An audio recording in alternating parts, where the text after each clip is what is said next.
প্রধান অতিথি Mohammad Fulmiya, managing director Fulha industry, হজরতকে তার মূল্যবান বক্তব্য রাখার জন্য আমাদের অত্র পরিবারের পক্ষ থেকে শুভনয় অনুরোধ জানাচ্ছি।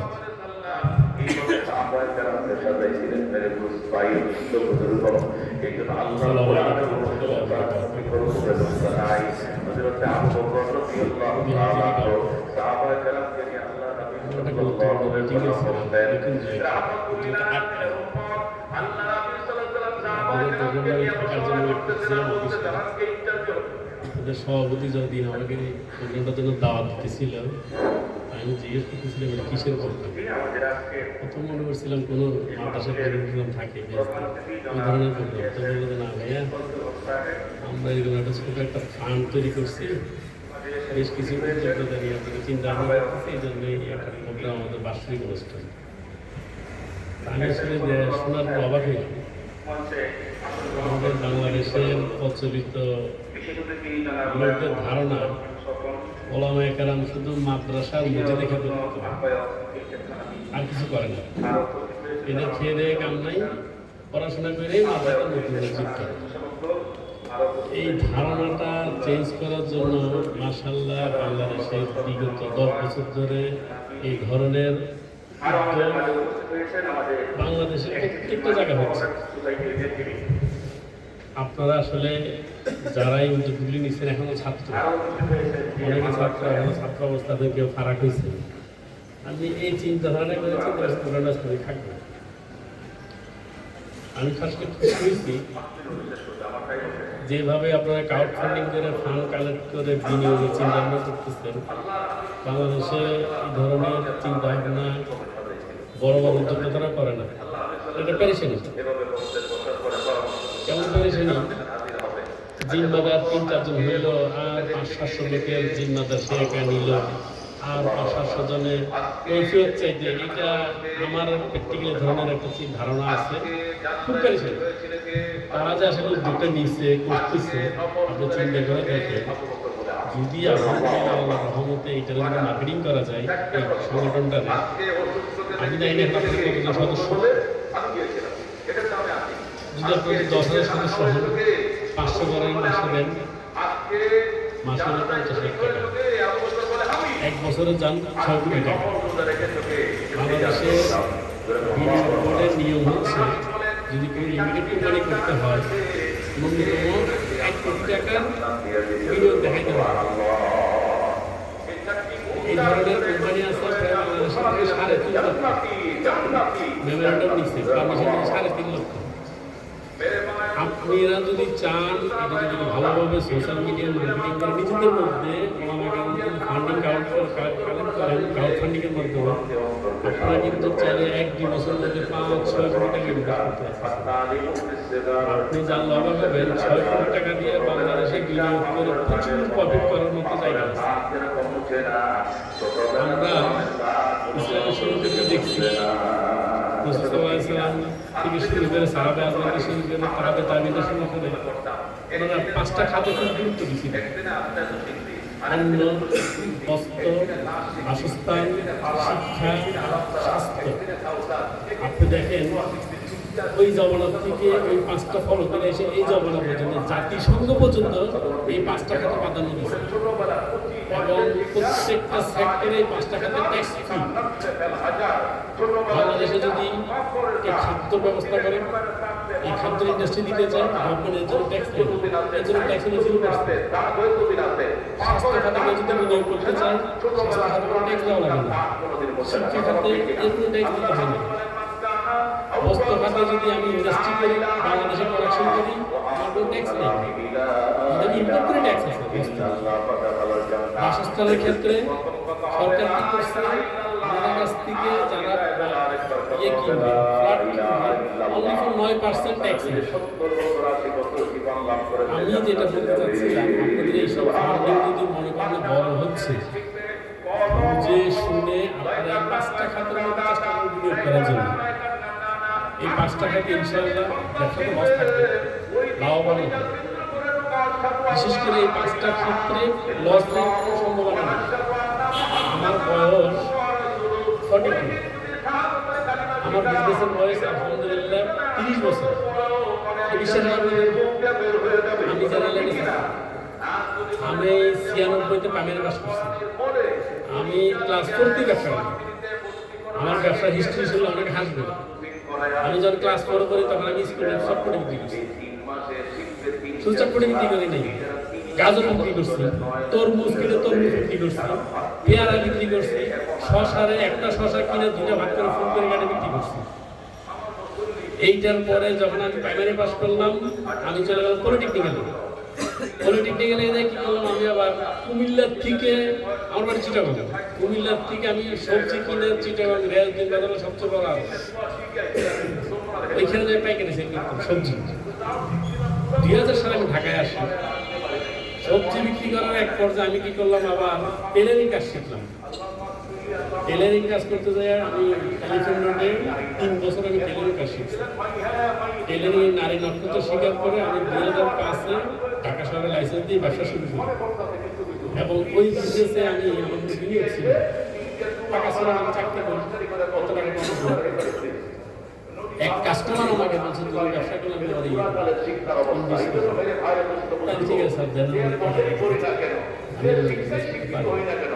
উনি প্রথম অবস্থায় আমাকে আমার 20 লক্ষ টাকা ওই বিনিয়োগ নিয়ে আমি ইসলাম পড়ি নিয়ে কাপড় টাপড় বাকি চাকরি কিনে টিনে প্রথম অবস্থায় আমি ওই কোম্পানিকে 75 লক্ষ টাকা আমি যেটা বলতে চাচ্ছি, আপনাদের যে ফান্ড আছে বাংলাদেশে এমন লোক আছে বিজনেস আছে তার মধ্যে ফান্ড নেই। আপনারা চাইলে বড় আকারে একটা ফান্ড তৈরি করতে পারবেন, অ্যারেঞ্জমেন্ট করার এই ব্যবস্থা আপনাদের হইতেছে এবং হবে সামনে। শুধু আপনারা সৎ সাহস রাখবেন। ব্যবসার 3টা জিনিস খুবই জরুরি। সেটা হচ্ছে যে যেহেতু আপনি আলেম মানুষ, মাসলার বিষয়ে আমার বলার কিছু নেই, আপনারা সব জানেন। দুনিয়ার বিষয়ে আমার বলার বিষয় হচ্ছে যে বাংলাদেশের মানুষের একটু চিন্তাধারা খুব তীক্ষ্ণ। সেটা হচ্ছে যে এই প্রচলনটা একটা টাইম বাংলাদেশে দেখছে, আল্লাহ তাআলা কয়েকটা দেশ ঘুরানো হয়েছে, তো সে চাই খুব দ্রুত। আজকে আমার কাছে 50,000 টাকা আছে, আমি এটা দিয়ে কালকে এটা কোনোভাবে 1 লাখ টাকা বানাই ফেলতে পারি। এই টেন্ডেন্সি আপনি আনবেন না। আপনারা যদি কেউ বলে ভাই এই জমিটা আজকে তুমি বিনিয়োগ করো 100 টাকায়, কালকে তুমি 200 টাকা পাবা, এখন আপনি দেখতেছেন আমার কাছে টাকা আছে 50 টাকা, তাহলে আমি আর 50 টাকা কই পাবো না।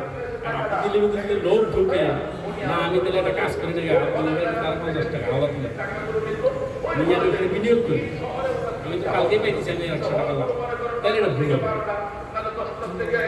যেহেতু এটা ক্রাউড ফান্ডিং এর ফান্ড, টাকা থাকতেই পারে, আপনার এখন টাকা না, সিদ্ধান্তটা তীক্ষ্ণভাবে নেবেন, এই লোক থেকে দূরে সরতে হবে।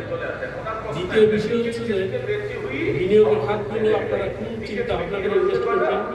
ডকুমেন্টসগুলো আপনারা সঠিকভাবে যার সাথে বিনিয়োগ করেন, যেভাবে বিনিয়োগ করেন এগুলো আপডেট রাখবেন। ডকুমেন্টের খাত বাংলাদেশে 2টা খাতের মামলা বেশি, একটা হচ্ছে এক ডিভিশনাল, আর একটা হচ্ছে যে প্রতারণার মামলা। এই মামলা হাইকোর্টে আছে না 40 লাখের উপরে। বাংলাদেশের মামলা কেন এত ডেডলাইন দিতে আমাদের হচ্ছে রায় হয়, এই খাতগুলো আপনারা ফলো করবেন। সেকেন্ড বিষয় হচ্ছে যে বিজনেসের ক্ষেত্রে অনেক কাটকট হয়তো হয়। এই কাটকট যেটা আমাদের ক্রাউড ফান্ডিং, সেক্ষেত্রে আপনাদের যারা আমির সাহেব আছে, আমির সাহেবের কথাগুলো মানবেন। আমাদের হাদিসে আসছে যদি মাসালার মাধ্যমে আমির নিয়োগ করা হয়, এই আমিরের যদি মাথা বলছে কিসমসের মতো হয়, তাও আমিরের কথা মানার জন্য। অতএব ওনার সিদ্ধান্তে একটা প্রজেক্টে লাভ হইতেও পারে, আবার ওনার সিদ্ধান্তে একটা প্রজেক্টে লাভ হইতেও পারে। আপনি যদি লাভে ভাগে বা ওনার সিদ্ধান্তে লাভের অংশটা নিতে পারেন, তাহলে ওনার সিদ্ধান্তে লস যে প্রজেক্ট হয়েছে সেটা ডিপেন্ডেন্ট হতে পারে। আমাদের সেক্টরগুলিতে বাংলাদেশের বিজনেসের প্রচলন হচ্ছে যে পার্টনারের ব্যবসা করতে হবে।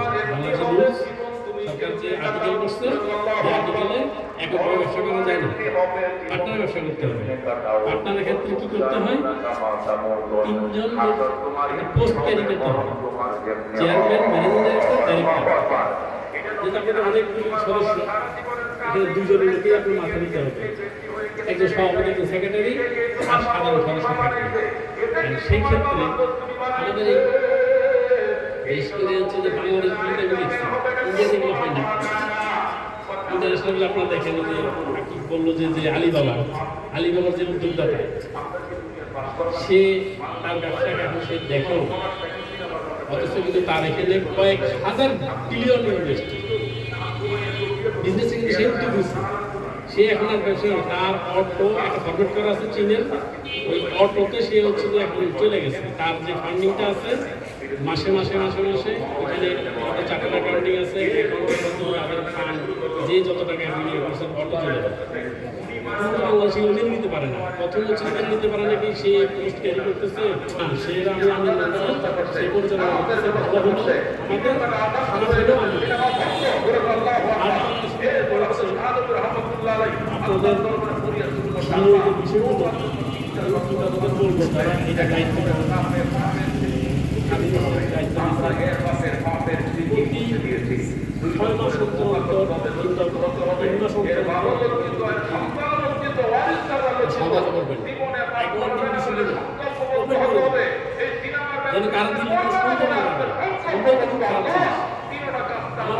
সন্দেহ জাগে আমি আর কিছু বলতে পারতেছি না, সে আলোচনা সেইগুলো ঠিক আছে।